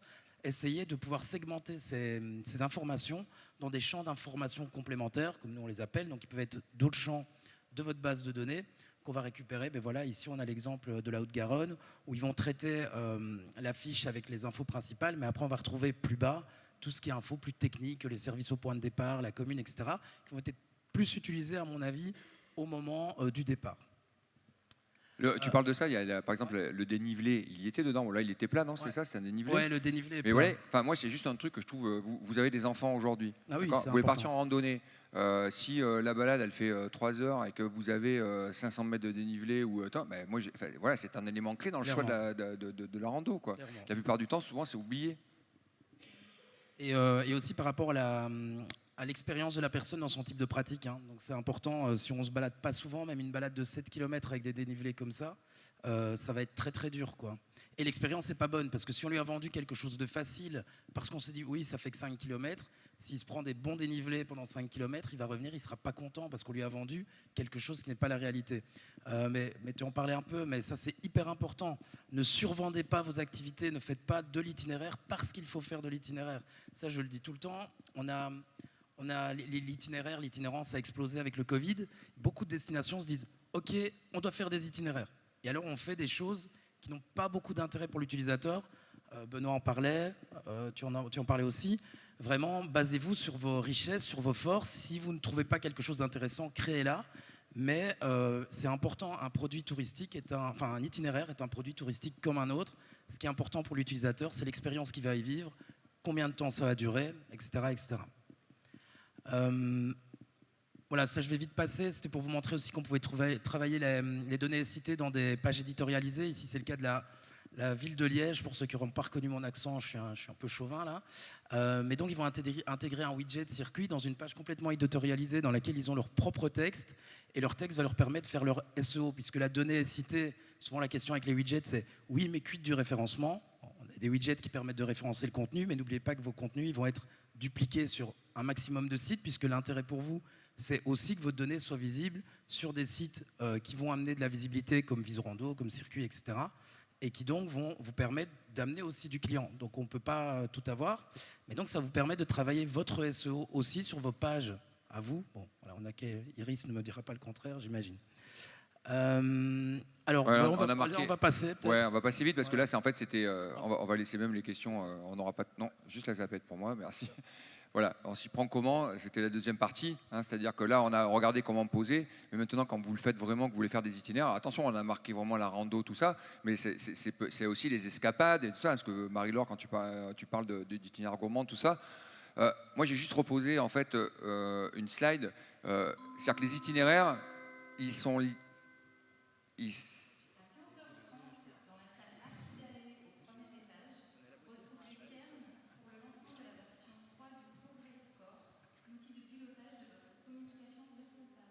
Enfin, vous pouvez rester un petit peu avec nous encore, 2-3 minutes, non, encore un petit peu. Non, ce que je posais ici, c'était juste le fait que les itinéraires, c'est pas, comme tu dis, on fait des itinéraires pour faire des itinéraires. on fait des itinéraires parce qu'en fait, à travers les visites, à travers les escapades, les randonnées, ça va tout simplement être relié au positionnement marketing de votre destination. Donc là, j'ai montré un exemple, comment, à partir de, si je prends des cibles famille à Paris, autour de la nature, que je le positionne, ma destination, comme un poumon vert de la Côte d'Azur, je vais faire une promesse. De cette promesse, je peux avoir des sensations, des émotions, ainsi de suite. Et là, je vais réfléchir quels itinéraires répondent à ces émotions, à cette promesse. Et là, si je commence à avoir 1, 2, 3, 10, 15, 20, 50, 400, j'en connais, hein, itinéraires, je vais marquer la destination dans sa dimension marketing, en fait. Hein, et c'est ça qui est intéressant. Donc là, vous avez des exemples aussi, juste, donc j'ai repris la Suisse là-dedans, automoto, grand tour, vous voyez, il y a plein de solutions comme ça. On va avoir toujours une présentation globale de l'itinéraire, c'est-à-dire que la séduction, on va avoir après une présentation toujours par les étapes, et après, on va avoir la présentation d'une étape. Donc vraiment, ça, c'est les clés, quoi, d'accord ? Souvent, quand il nous manque cette chose-là, ou si vous attaquez directement par les étapes, vous loupez l'essentiel, qui est juste de dire, c'est quoi d'abord cet itinéraire ? Et je vais perdre du temps, moi, à aller essayer de comprendre étape après étape ce qu'est cet itinéraire. Et là, vous dégradez, en fait, l'expérience client, tout simplement. Ici, j'avais juste mis aussi 3 slides pour vous dire comment se compose une page qui présente un itinéraire. Premier niveau, les données de cadrage en haut, c'est-à-dire que je ne vais peut-être pas faire 400 itinéraires, mais si j'ai les premières données, je vais avoir les différentes étapes, j'ai une carto, j'ai un descriptif, un chapeau, ce qu'on met sur la plupart des pages. Alors, on met le temps, on met les éléments clés, qui fait que si moi je cherche là ici un itinéraire qui va faire 1 heure et que là ça fait 3 heures, ben je dégage tout de suite, je n'ai pas besoin de lire et essayer de comprendre. D'accord ? Donc ces informations clés qu'on ne retrouve pas tout de suite au départ, elles sont fondamentales. Il faut les poser vraiment initialement en haut de page pour éviter d'aller les chercher. Pareil à côté, vous avez la même chose sur une escapade ou sur une chose plus loin. Après, on va trouver justement là l'étape, d'accord, une présentation. On va présenter un POI, on va envoyer vers un POI. On est dans le déroulé en fait de l'itinéraire. On va retrouver de la recommandation, de la séduction. Le saviez-vous, l'information pratique, ce genre de choses. Il ne faut pas hésiter à mettre dedans de l'intérêt autour de ça. Et surtout à la fin, on va retrouver toute l'information pratique, d'accord ? Et dans l'information pratique, on va retrouver le téléchargement, le PDF si les gens ne savent pas se servir d'un GPX. Mais par contre, si les gens ils savent se servir d'un GPX, il faut que je puisse le télécharger. Enfin voilà, il y a le topo guide, ce genre de choses-là. Là, vous l'avez, il y a toute une liste, d'accord ? Comment y aller aussi au départ de l'itinéraire ? Parce que moi, un jour, j'ai testé un super itinéraire, sauf que je ne savais pas arriver au point de départ d'itinéraire, quoi. D'accord, il n'y avait rien, on était là, moi j'étais à pied dans une ville, je ne dirais pas laquelle, d'accord, mais je me disais, mais comment j'y vais ? J'ai perdu un temps de taré pour arriver au départ, d'accord. Bien sûr, on y place aussi à la fin les offres thématiques, hein, et voilà à peu près. Pour plus d'inspiration, toujours, les Suisses, précision et tout ça, allez voir le Grand Tour de Suisse, qui a été super bien fait, super bien pensé, réfléchi, donc inspirant pour vous. Alors, Marie-Laure, toi concrètement sur le terrain, ton témoignage un petit peu justement sur... Oui, si tu peux me mettre la slide. Mais tu l'as pas la slide ? Bon. Alors, j'ai pas ta slide, je suis désolé. C'est pas grave. Donc, je disais tout à l'heure que c'était un itinéraire, c'est un média et un produit. Donc, si c'est un produit, ça vous engage, hein, parce que c'est souvent quand même les itinéraires construits par les OGD. Hein, donc, ça veut dire que ça vous engage. Et donc, il faut aussi assurer la qualité. Et quand on parle de qualité, c'est avoir un vrai cahier des charges sur quels sont les points d'intérêt que je vais choisir, surtout si vous allez un peu loin dans un itinéraire pour aller choisir aussi non seulement tout ce qu'il y a dans les guides classiques, c'est-à-dire du patrimoine, des lieux de visite, etc., mais que vous y ajoutiez le petit commerce qui va bien, le restaurant, l'hôtel, etc., il va falloir faire un vrai cahier des charges avec comment je l'ai choisi. Parce que le jour où Monsieur X, qui n'a pas été choisi sur l'itinéraire, viendra vous voir, vous serez capable de lui expliquer pourquoi vous ne l'avez pas pris, etc. Cette dimension qualitative, elle est très importante. Donc ça veut dire aussi qu'il faut avoir les visuels qui vont bien. Et quand on commence à réfléchir sur des thématiques ou des routes thématiques, on se rend souvent compte qu'il y a un vrai problème de visuel. Tout à l'heure, Benoît disait, il faut relier vos choix d'itinéraire au positionnement de la destination, donc à ce que vous avez envie de dégager comme image. Et il faut que tout ça soit aligné, bien évidemment. Donc, quand on construit un itinéraire, c'est un vrai... on construit un produit à partir de ce qui existe déjà, mais ce n'est pas pour autant qu'il ne faut pas faire cet effort qualitatif de définition d'un concept et puis de vérification du produit à toutes ces étapes. C'est-à-dire qu'il va falloir aller faire le test du terrain. C'est faire le cheminement que ferait un client. Parce que, par exemple, si vous faites un itinéraire en train, la gare, peut-être, elle n'est juste pas à côté du village. Donc, il faut le dire. C'est pas très grave, mais il faut le dire, parce que comme ça, vous n'embarquez pas une famille avec des petits-enfants à faire un itinéraire qu'elle n'est pas capable de faire. Donc, en fait, il faut être très transparent. C'est pas parce que la gare sera à 1 kilomètre que vous n'allez pas choisir de faire votre itinéraire en train, mais par contre, il faudra le dire. Et donc, il faut absolument identifier tout ce qui peut être des irritants sur un itinéraire, les endroits où il manque de la signalétique. Vous allez peut-être pouvoir aussi dialoguer avec certaines communes pour améliorer le produit au fur et à mesure du temps. D'ailleurs, aujourd'hui, vous avez des outils, et ça, je ne sais plus comment il s'appelle, mais Ferguest l'a montré hier. C'est-à-dire vous pouvez aujourd'hui associer une note à un itinéraire. Ce qui vous permettra d'ailleurs de mesurer la qualité perçue et l'expérience perçue par vos clients sur ces itinéraires. Donc voilà, ce que je voulais dire simplement, c'est que un itinéraire, c'est un produit, mais il faut en assurer la qualité et donc toute la conception de A à Z. Et puis, dernier point, l'éditorialisation qu'a montré Benoît tout à l'heure, je vous disais aussi, c'est du storytelling. Un itinéraire, c'est un média. Et il faut travailler aussi le storytelling qui va bien, mais dans toutes ses profondeurs. On a travaillé avec Menton Rivière à Merveille sur un sujet qui est une route de la Belle Époque. C'était d'abord une thématique qui était pas très bien travaillée sur la destination, avec une vraie richesse de patrimoine, mais pas bien identifiée. Le fait de créer un itinéraire ancre la destination dans cette période-là, montre qu'il y a aussi, lui permet de se rattacher à cette histoire. Et on a aussi créé des podcasts autour de cette route. Et ça permet d'enrichir encore votre histoire. Et donc, il faut tirer ensuite les fils de cette thématique dans l'ensemble de vos réseaux sociaux, de vos actions, y compris événementielles. Il y a aussi des thématiques qui permettent ou pas, justement, de faire ça, c'est-à-dire d'aller très loin aussi dans le marketing de votre destination. Vous faites une route des abbayes romanes, c'est intéressant, mais c'est un thème qui est relativement étroit. Quand vous êtes sur une route de la Belle Époque, vous imaginez tout de suite la musique, les événements, les jardins, les points de vue, enfin plein de choses. Donc ce sujet-là, la question du choix aussi de la thématique, c'est vraiment très important. Choix et mise en scène en fait de la thématique. Et mise en scène et donc le storytelling que vous allez faire autour, avec une rigueur qui est cette rigueur que vous devez avoir pour n'importe quel produit. Ok, merci Marie-Laure. Juste pour ajouter un truc, en effet, il faut tester les itinéraires sur le terrain quand vous les mettez en place, mais vous devez vous programmer tous les 2-3 ans de refaire le tour de l'itinéraire parce que malheureusement, même si quand vous faites le test, ça va, c'est un peu comme vous ouvrez une chambre d'hôte, tout est parfait, vous n'allez plus jamais y loger et puis vous laissez vos clients y aller. Puis un jour, vous ne comprenez pas que vos clients trouvent que le lit n'est pas du tout confortable, parce que vous-même, vous n'avez pas dormi dedans. Et donc, sur les itinéraires, c'est exactement la même chose. Mais c'est souvent oublié.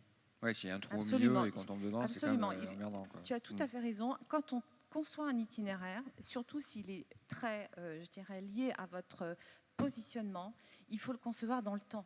C'est-à-dire qu'il faut qu'il y ait un suivi. Il faut qu'il y ait un suivi dans le temps. Et donc, constituer un petit groupe de travail, constituer un comité d'itinéraire, enfin, il faut y revenir chaque année pour identifier ce qui a changé, ce qui a évolué, les points d'intérêt qui ont disparu, etc., etc.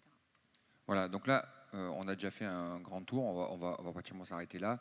Juste vous dire qu'en fait, sur le diaporama, on a mis beaucoup de choses. On savait que ça allait être difficile d'aller au bout, même si on a été rapide. Hein, donc je vous remercie quand même.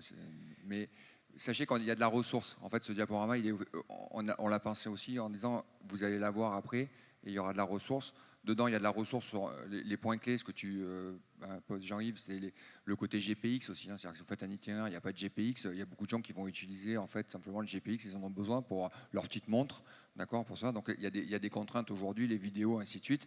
Donc on a essayé de poser tout ça. On a fait aussi un focus sur le vélo, sur les services autour du vélo. On a fait un petit peu un focus sur l'itinérance pour que vous ayez en fait des idées un petit peu de ce qu'on peut y mettre à l'intérieur. On ne pouvait pas traiter tout ça en 1h30, mais par contre c'était intéressant quand même que vous l'ayez. Hein, donc plutôt que de couper, on a fait le choix de les laisser sur. Benoît, sur nous le avons eu la chance de le voir en entier. Il est super riche. Hein. Téléchargez-le. Je pense qu'on a effleuré le sujet. Il y a un gros boulot, bravo Benoît, qui a été fait sur le sujet. Donc téléchargez-le. Il y a plein de ressources complémentaires. Hein. Voilà. Le but c'était quand même que quand vous arrivez lundi prochain au bureau, vous ayez des choses à faire quand même. Voilà. Donc là, vous avez des logiques de tuto, vous avez plein d'exemples, de l'inspiration. C'est fait pour ça. On peut les remercier aussi parce qu'ils nous ont présenté quand même la chose assez poussée.